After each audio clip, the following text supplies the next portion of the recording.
बोले अगर आप नास्तिक है तो पहले आप क्यों बोल रहे कि मैं मुसलमान था?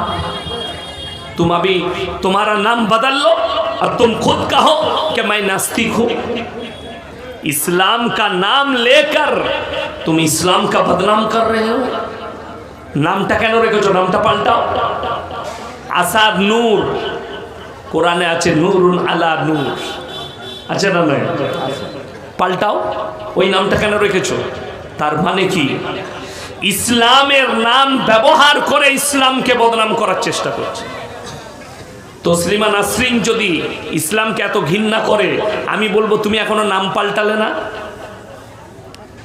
অথচ অনেক শিক্ষিত লোক যারা মোবাইলের মাধ্যম দিয়ে আমার বয়ান শুনবে, তারা প্রথমে বলবে ইয়াসিন সাহেব একটা লেখিকা তসলিমা নাসরিনকে হারামের আওলাদ বললে আমার কাছে প্রুফ আছে।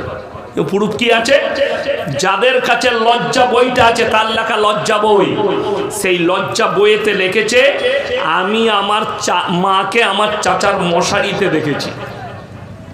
যার জন্ম যার চাচা দিয়েছে, চাচা জন্ম দিলে ওইটা বৈধ না অবৈধ? অবৈধ, হারাম। তার মানে তুমি নিজে বলেছো তুমি হারাম আওলা, আমি কি করব? তোমার বইয়ে লেখা আছে তোমার মা তোমার চাচার মশারিতে শুতো, তাহলে তোমার চাচা তোমাকে জন্ম দিয়েছে, বাপ দেয়নি। তুমি নিজে প্রকাশ করেছো যে তুমি নিজে হারামের আওলা।